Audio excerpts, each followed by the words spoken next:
بالده. بسم الله الرحمن الرحيم والصلاة والسلام على أشرف المرسلين سيدنا محمد. اللهم صل وسلم وزد وبارك وأنعم عليك يا حبيبي يا رسول الله. حطوا لايك. مالك بيقول لكم حطوا لايك يلا في أول الفيديو كده، اجبروا بخاطر مالك بقى وحطوا لايك. واذكروا الله يا حبايبي في كل وقت، القرآن قدامكم أهو، ألا بذكر الله تطمئن القلوب. سبحان الله والحمد لله ولا إله إلا الله والله أكبر ولا حول ولا قوة إلا بالله العلي العظيم. آخر فيديو بقى بالنسبة لفرش الشقة زي ما انتم شايفين كده، والله لولا الناس اللي ساعدوني الله يكبر بخاطرهم ويصلح حالهم زي ما وقفوا معايا ووقفوا جنبي.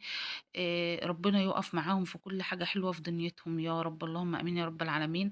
رغم إن أنا بارُص العرايس وكده، بس مش أنا اللي رصيت لنفسي يعني، الناس اللي معايا والله الله يكبر بخاطرهم هم اللي وقفوا معايا وجبروا بخاطري. طبعًا ده السجاد بتاعي القديم اللي عندي وcover السجاد برضه القديم. إن شاء الله نجيب جديد بقى، بس قُلت على العيد إن شاء الله نجيب اللي هو إيه، بديل السجاد ده، لإن عايزة أشيل السجاد خالص، لإن في الصيف الدنيا بتبقى حَر. وإيه، أفرش بس اللي هو بديل السجاد كده بحيث إن هو إيه، يبقى خفيف علينا. والستاير زي ما أنتم شايفين كده لسه ما جبتش حتى البرائع اللي هي النزّالات، لسه برضه ما جبتهاش والله. قُلت واحدة، واحدة كده، بس فرشنا من السقعة وكده عشان ندفّي الولاد، وقُلنا واحدة، واحدة بقى النواقص إيه نجيبها. لسه المكتبة دي عايزة تُحَف، وديّة برضه ما جبناش أي حاجة. دي أوضة الأطفال برضه فرشتها أهوّة زي ما أنتم شايفين، ولا برضه في cover سجاد ولا حاجة، لإن هي كان في cover سجاد بتاعها بس بصراحة باظ واتبهدل، فما رضيتش أفرشه. قُلت إن شاء الله إيه، والسريرين زي ما أنتم شايفين أهُمّة بعد الفرش وإيه.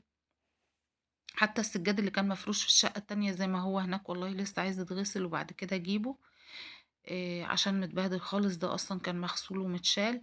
قُلت بقى نفرشه وكده. وهنا المكتبة أهي زي ما أنتم شايفين، يعني فرشنا كده علّقنا المروحة، الفرش اللي هو إيه، الموجود عندنا وعلى القد. لسه الستاير حتى أوضة الأطفال ما كملتش، لسه ما جبتهاش أصلًا، وستاير الصالة لسه ما كملتش، ما جبتهاش زي ما أنتم شايفين، ده الترجال بس.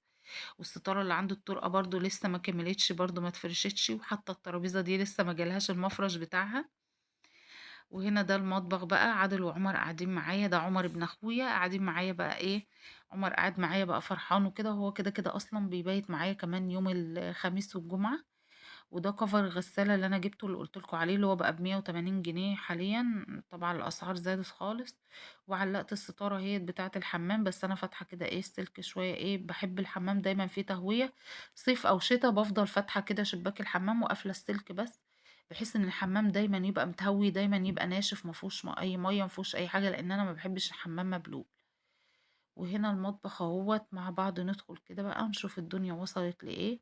فرشنا برضه المطبخ، عايزة أقول لكم المطبخ هنا بسم الله ما شاء الله واسع. وكمان المطبخ نفسه الألموتال أكبر من اللي كان عندي في الشقة التانية، فكان عندي حاجات فيه كراتين فيها حاجات تحت السرير بصراحة اتفرشت بقى.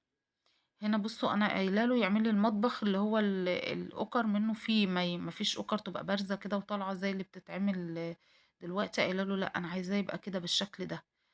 الأُكَرة بتاعة الدرج منه فيه بتشدي كده من فوق، برضه في الضرف كده من تحت. وفرشت بقى حاجتي اللي كانت متشالة. والطقم دهوّة بقى الدهبي ده، ناس هتقول لي الطقم ده من 20 و30 سَنة، الطقم ده بتاع خالتي يا جماعة، أنا واخداه ذكرى منها الله يرحمها ويغفر لها يا رب.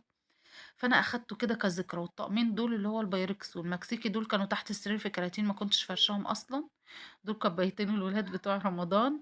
ودي الحاجة بقى بتاعتي اللي هي كانت مفروشة في المطبخ هناك. طبعًا نُص الحاجة اتكسّر، مش مشكلة في داهية الحمد لله والشكر لله. فدى ولادي وفدى أي حاجة وحشة تحصل لنا الحمد لله والشكر لله، اللي تيجي في الحاجة يا جماعة في داهية. المهم إن ما تجيش في بني آدمين ولا تيجي فينا، وربنا يكفينا شر أي حاجة وحشة يا رب. وهنا ده طقم الميلامين بتاعي زي ما أنتم شايفين كده. كل دي الحاجات القديمة اللي كانت موجودة عندي، ما فيش حاجة غيّرتها اللي هي بتاعة المعالق بس، دي جبتها رصاصي نفس اللون. وهنا بقى تحت حطيت المنظفات والباسكت بتاع الزبالة والحاجات دي زي ما أنتم شايفين كده. والبوتاجاز أهوّة جه في مكانه أهو في الوش، والدنيا واسعة والحمد لله. اللي وصل معايا هنا بقى الفيديو حبايبي، ما تنسوش تقولوا لي بتتابعوني منين، وما تنسوش تحطوا لي لايك وتضغطوا لي متابعة، والناس اللي متابعاني متابعتكم ليا على راسي من فوق، أتحرمش منكم يا رب. وهنا ال3 أرفف اللي عاملهم لي أهُمّة مع المطبخ للتوابل وكده عشان يبقى جنب البوتاجاز.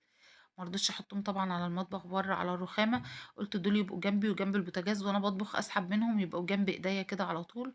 وهنا الشباك ده بقى بُصّوا بيبقى شايف بقى الطريق وشايف أرض زراعية كده وأماكن جميلة، بس بيبقى بالنهار. أنا هنا كنت باصوّر كنا بالليل، بالنهار بصراحة المنظر بيبقى جميل، جميل جدًا، جدًا.